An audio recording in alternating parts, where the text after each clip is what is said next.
Hi folks, welcome back. So, in our last post, we talked about ordinary relationships.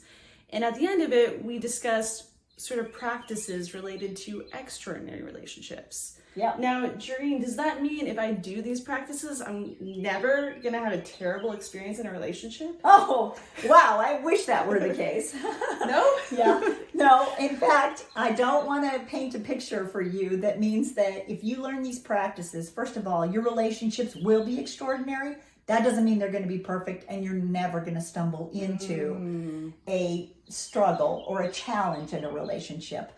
Primarily because we don't ever stop having expectations. So therefore, one of the things to notice is that if we're not going to stop having expectations, we're also going to sometimes find ourselves not having those expectations fulfilled or met. Right. That's part of the beginning of an upset, right? So again, like I said before, when everything's going fine, you don't notice it.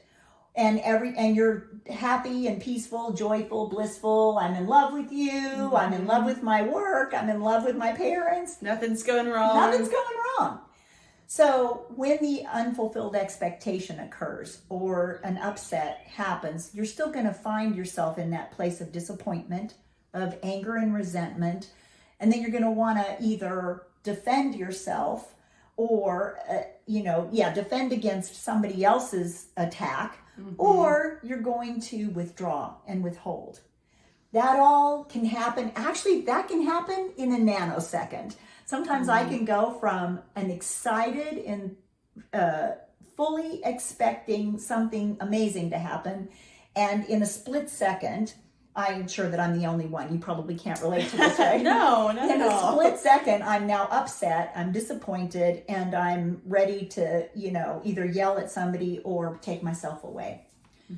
The place where the practices come in is inside of communication. So as soon as I recognize that.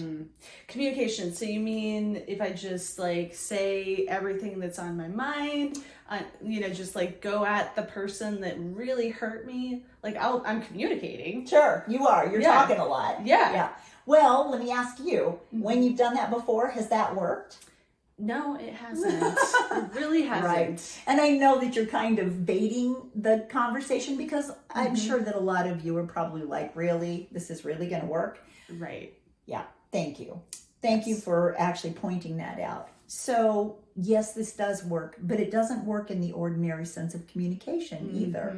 So the practices bring forth a skill set inside of communication that allows you to free yourself up, to free you to actually restore your partnership, to dissolve those barriers that just happened or barriers that may have been there for a really long time. Wow. So you're saying that I could actually get back to connection with my person or my friend or my coworker, whoever. Yeah, and I assert that you not only will get back to, but you'll actually deepen the relationship inside of these practices.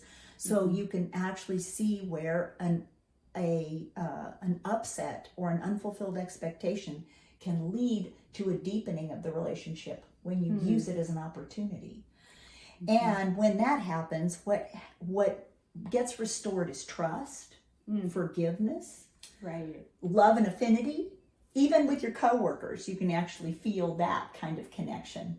Now you actually have the experience of being fully yourself and allowing the other person to be fully themselves. That's incredibly freeing. It really is. And folks, I've been using these practices for over 30 years. And I will tell you that I wouldn't have the marriage I have if it weren't for them. I wouldn't have the relationship I have with my children and my family and even my coworkers if it weren't for these practices.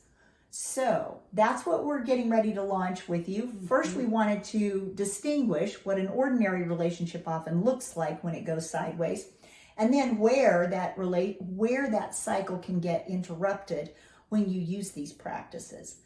In our next several posts, we're going to actually unpack a little bit and give you a sneak peek of each one of those practices. So stay tuned to Peaceful Warrior Institute. Yes. Very and exciting. Comment below. We want to hear those questions. Yes, we want to hear the hard questions. Yes. Ask us the tough questions. Ask us the questions you don't think we can answer.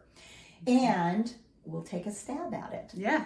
Okay, in the meantime, I'm Jareen Lamoureux. And I'm Dr. Elise Coton. And we are very excited to be sharing this post with you.